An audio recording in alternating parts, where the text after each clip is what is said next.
Winning over Bernie Sanders supporters who flocked to his insurgent presidential campaign will be the first and possibly toughest order of business for Hillary Clinton after she became the presumptive Democratic presidential nominee this week.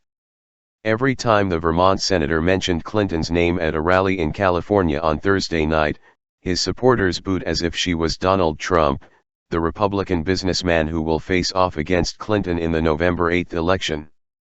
But Clinton is wasting no time in launching her charm offensive. She called Sanders on Tuesday night, and during a celebratory rally in Brooklyn she praised his candidacy, saying their vigorous debate during the nominating contest had been good for the Democratic Party. Democrats in both camps said they expect to see more specific olive branches offered to Sanders in the weeks ahead, including compromises on the issue's platform to be adopted at the party's July nominating convention and reforms in a Democratic primary process that Sanders criticized as rigged to favor the establishment. It may not be an easy sell for all of Sanders' supporters, who have helped catapult him from political obscurity into the national spotlight, cheering his message on income inequality, campaign finance reform and Wall Street excesses. Given little chance a year ago, Sanders earned nearly 10 million votes and won more than 20 states during the nominating process.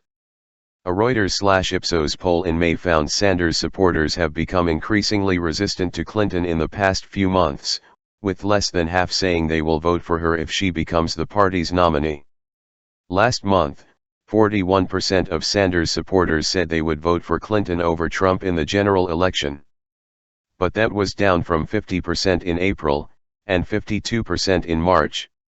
And some groups supporting Sanders plan to ramp up the pressure on superdelegates, prominent party officials who can vote for any candidate, in the last few weeks before Clinton's nomination becomes official at the party convention in Philadelphia. The people behind the Occupy DNC convention Facebook group, with around 25,000 members, are creating their own web-based app to contact superdelegates, planning daily emails to urge them to switch to Sanders. Clinton's trump card.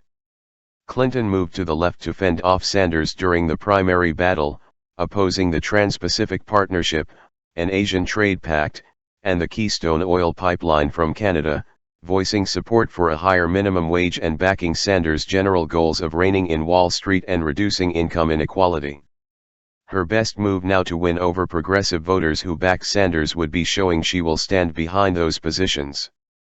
One of the biggest points of skepticism that we hear from Sanders supporters and even lukewarm Clinton supporters is the question of whether she really meant the stuff she said in the primary, said Adam Green, co-founder of the Progressive Change Campaign Committee. The next 2 weeks are a golden opportunity to make the answer apparent, he said, citing her pledges to seek criminal sentences for financial fraud, break up banks that pose economic risks and expand Social Security benefits. Several Democrats said Trump may prove to be the chief motivator for Sanders supporters to switch to Clinton. Trump has done more than anyone to push the Sanders people toward Clinton for the general election, said Brad Anderson, an Iowa-based Democratic strategist who supported Clinton in the primary and said he has seen signs of a shift in the last few weeks. Clinton could make specific concessions or overtures to assuage Sanders, particularly by eliminating the superdelegates from the primary process. Sanders has complained about the involvement of superdelegates, who have heavily backed Clinton. Another easy way to get Sanders' most passionate supporters on board is to simply hire them, says Democratic strategist Steve Schall. That's what Schall, a Florida-based staffer for President Barack Obama's 2008 presidential campaign, did once the bitter primary fight between Obama and Clinton ended that year. Florida was crucial to Obama's prospects and his campaign need a large operation to work on voter registration, persuasion, and turnout. Clinton could offer Sanders diehards a similar opportunity to stay involved. For a lot of these folks, the campaign is as much as social calling as it is a movement, he said.